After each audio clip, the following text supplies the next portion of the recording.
السلام علیکم ناظرین، نیوز ویژن کے ساتھ میں عثمانیہ نذیر۔ آج ہمارے ساتھ موجود ہیں پی ایم ایل این کے سینیٹر ساجد منیر صاحب۔ السلام علیکم سر۔ السلام۔ پیپلز پارٹی اور نون لیگ ایک دوسرے کے مخالف تھی، اب وہ ایک جگہ پہ اکٹھے ہیں، انہوں نے ایک اتحاد کیا جس میں باقی پارٹیوں نے بھی ان میں شمولیت اختیار کی۔ کیا ان کا اتحاد جو ہے یہ کامیاب ہوگا؟ کیا یہ پی ٹی آئی کو گرا پائیں گے؟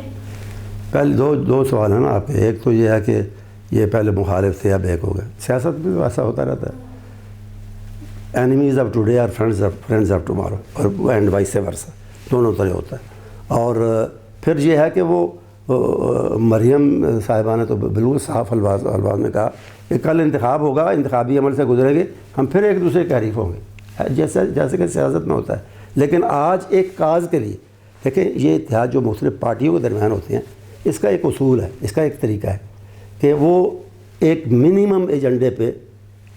ایگری کرتے ہیں کہ باقی ہمارے اپنے اپنے ویوز ہیں۔ 20 سالوں سے ریڈیو پاکستان میں پروگرام کرنے والے لوگوں کو ایک دم سے ریڈیو پاکستان سے باہر نکال دیا گیا ہے، ریڈیو پاکستان کو بند کر دیا گیا ہے۔ ایسا کیا ہوا کہ وہ چیز ریڈیو پاکستان جو ہر کوئی سنتا ہے، ریڈیو کو ایون کہ جب ٹی ویز نہیں تھے تو ریڈیو سنا جاتا تھا، ایک دم سے ان کو بند کرنے کی وجہ کیا بنی؟ ریڈیو پاکستان کی اگر سچ پوچھا جائے بڑی خدمات ہیں، اور ٹی وی سے پہلے بالخصوص اسی نے ایک قوم کو ایک بیانیے پر اور ایک پلیٹ فارم پہ اکٹھا رکھنے میں بڑا بلند اور بڑا قابل تعریف، قابل تحسین کردار انجام دیا ہے۔ آج بھی گھر سے دور بیٹھا ہوا، کھیتوں میں بیٹھا ہوا کسان اور اپنے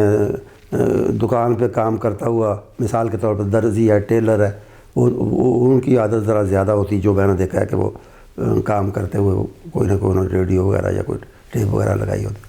تو اس کے وہاں وہ ٹی وی نہیں رکھ سکتا یا نہیں افورڈ کر سکتا یا ممکن نہیں اس کے لیے رکھنا، تو ریڈیو رکھ لیتا ہے۔ اسی طرح میں نے مثال دیا ٹیلر کی، مطلب کوئی بھی دکان، میرے کہنے کا مطلب یہ ہے کہ دور دراز کے جو لوگ ہیں جن کے پاس فوری طور پہ ٹی وی اویلیبل نہیں ہے، ان کے لیے بڑا سہارا تھا کہ خبریں ملکی، غیر ملکی، بین الاقوامی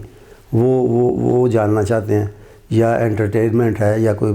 اور طرح کا مثبت پروگرام ہے، اس سے وہ فائدہ اٹھانا چاہتے ہیں، سننا چاہتے ہیں۔ قرآن مجید کی تفسیر ہے، اس پر کوئی لیکچر ہے، یا سیاست پر ہے، معاشرت پر ہے، یا کسی پر بھی،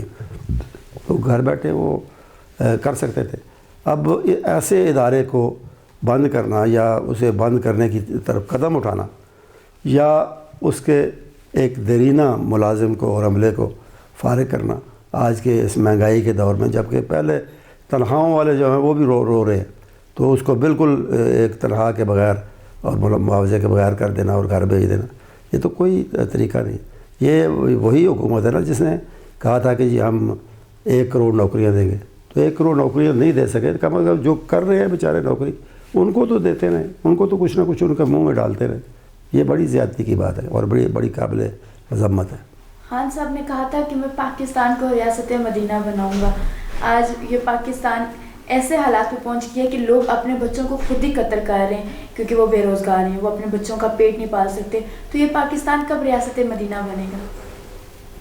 پاکستان کب بنے گا یہ تو میں نہیں کہہ سکتا کب بنے گا، لیکن یہ یقین سے کہہ سکتا ہوں کہ یہ حکومت اور یہ حکمران اس کو کبھی ریاست مدینہ نہیں بنا سکتے، اس لیے کہ وہ ریاست مدینہ میں تو جو آپ نے کی بھو کی بات کی نا، اس میں تو حکمران نے یہ کہا تھا کہ انسان تو انسان، عام جانور تو عام جانور، ایک نجس اور پلید جانور جسے ہم سمجھتے ہیں کتا، وہ بھی دور دراز مملکت کے کسی دور دراز میں، کسی دریا کے کنارے، کسی جنگل میں، کسی جگہ وہ مر جائے اور بھوک سے مرے، تو میں سمجھتا ہوں کہ اس کی ذمہ داری مجھ پر ہے، اور مجھ سے روز قیامت پوچھا جائے گا اس کے بارے میں۔ یہ تھی ریاست مدینہ۔ کراچی کی تباہی کی ابتدا جو ہے وہ تو میں سمجھتا ہوں ایم کیو ایم کے ہاتھوں میں ہوئی، لیکن اس کے بعد سنبھالا نہیں کسی نے اس کو، اور آج کل کراچی کے جو زیادہ سیاسی نمائندے ہیں اسمبلیوں میں بیٹھے ہوئے، ان کا تعلق پی ٹی آئی سے ہے یا پھر ایم کیو ایم سے ہے، اور دونوں پارٹیاں حکومت میں ہیں، تو کراچی کا احساس تو ہر پاکستانی کے دل میں ہونا چاہیے، کیونکہ وہ ہمارا سب سے بڑا شہر، قائد اعظم کا شہر، اور اس کے ساتھ وہ ہمارا ایک کمرشل سینٹر ہے، معاشی ہب ہے، اور ایک لحاظ سے ہم کہہ سکتے ہیں کہ ملک کو چلانے والی بڑی طاقت جو ہے وہ کراچی ہے، اس کی انڈسٹری ہے، اس کا کاروبار ہے، جس کے ٹیکس سے ملک چلتا ہے. تو اس لیے کراچی کی طرف پوری توجہ دینی چاہیے, ہر حکومت کو دینی چاہیے. نواز شریف کو لایا جائے, وہ خود بھی کئی مرتبہ کہہ چکے ہیں کہ میں واپس آنے کی تمنا نہیں رکھتا, میں یہ تمنا رکھتا ہوں کہ اس ملک میں آئین کی بالادستی ہو, پارلیمنٹ کی بالادستی ہو, منتخب حکومت واقعی منتخب حکومت ہو, عوام کی منتخب ہو اور اپنی مرضی سے فیصلہ کرے, کسی کی ڈکٹیشن اس پر حاوی اور مسلط نہ ہو. تو یہ اس لیے میں سمجھتا ہوں کہ اب یہ پہلے بھی آپ نے پوچھا تھا, وہ میں مس کر گیا اس کا جواب دینا, وہ اور تقریباً وہی بات اب بھی پوچھی ہے کہ کیا یہ کامیاب ہوگی جدوجہد. دیکھیں جب جدوجہد شروع کرتے ہیں سیاسی لوگ تو اسی امید پر کرتے ہیں کہ وہ کامیاب ہوگی, اور پھر اس میں یہ بھی ہوتا ہے کہ کئی دفعہ تو ایسی اسٹرگل جو ہے وہ 100% کامیاب ہوتی ہے, اور کئی دفعہ جو ہے وہ کچھ نہ کچھ لے کے مرتی ہے. میں یہ سمجھتا ہوں, میں اپنی بات کرتا ہوں, میں پی ٹی ایم کی بات ایز اے ہول نہیں کرتا, میں یہ سمجھتا ہوں اگر کچھ بھی نہ انہیں ملے اور یہ کسی طریقے سے طے ہو جائے, اس سیاسی پریشر سے یہ طے ہو جائے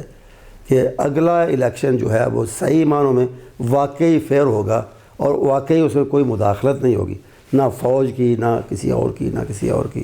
میں سمجھتا ہوں یہ بھی طے ہو جائے تو بہت بڑی بات, اچیومنٹ ہے یہ بھی. سر کرونا بھی ختم نہیں ہوا اور یہ جو جلسے ہو رہے ہیں کراچی میں, ایون کہ آج بھی 300 کچھ کیسز سامنے آئے ہیں کرونا کے,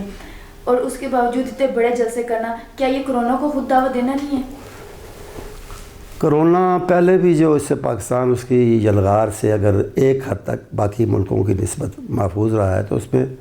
اس کا کریڈٹ حقیقت میں نہ حکومت کو جاتا ہے نہ کسی اور کو جاتا ہے, وہ اللہ کی طرف سے ایک بات تھی, اور میں سمجھتا ہوں کہ اس کا اللہ کی طرف سے باتیں ہوتی ہیں, اس کا ایک سبب بھی ہوتا ہے. تو سبب کیا ہے؟ میں سمجھتا ہوں کہ پاکستان کے لوگ, انڈیا بھی پاکستان ہی کے طرح کا ملک ہے, لیکن میں یہ سمجھتا ہوں کہ شاید اتنے ہم اس کے ہو چکے ہیں, عادی ہو چکے ہیں گندگی میں اور بری آب و ہوا میں رہنے کے, کہ وہ امیون ہو گئے ہیں ہم بڑی حد تک, ایز اے جسے کہتے ہیں نا لارج اسکیل امیونٹی, یا اور اس کا نام ہے یعنی پبلک جو ہے نا وہ اس سے بڑی حد تک امیون ہوگی. تو یہ وجہ اب بھی یہ درست ہے کہ ہجوم سے بچنا چاہیے, لیکن جب حکومت نے انتقام کی اور بد معاملگی کی اور مس گورننس کی اور کئی اس طرح کی چیزوں کی انتہا کر دی, اور تو تنگ آ کے اپوزیشن نکلی ہے, وہ کوئی کرونا کو لانے کے لیے نہیں نکلی. اس کا ایک اثر یہ ہو جب دیکھیں گے کہ واقعی اس کی وجہ سے کرونا پھیل رہا ہے, تو پھر یقیناً پی ٹی ایم سوچے گی کہ اس کو مؤخر کرنا ہے یا اس کو کس طرح چلانا ہے, اس میں کیا ایس او پیز کو کس طرح مد نظر رکھنا ہے, کیا کرنا ہے, ضرور اس پر سوچا جائے گا. لیکن فی الحال یہ سوچ صرف پی ڈی ایم کے جلسوں کے بارے میں نہیں ہونی چاہیے. باقی کیا ہو رہا ہے, تعلیمی ادارے بھی کھل رہے ہیں اور کھلے ہیں, اور بازار بھی کھلے ہیں, مارکیٹس بھی کھلی ہیں. کبھی کبھی کوئی ہوتا ہے کہ جی وہ ایس او پیز کی خلاف ورزی پر فلاں دکان بند ہوگی, فلاں ادارہ فلاں چیز بند ہوگی, لیکن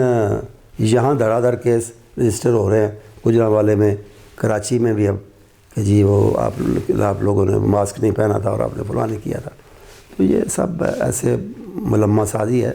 حقیقت میں گورنمنٹ بھی اتنی پرواہ نہیں کر رہی کرونا کی جتنا ان کا مشورہ, جس حد تک ان کا مشورہ ہے نا کہ پی ڈی ایم کرے, اس حد تک وہ خود بھی نہیں کر رہے.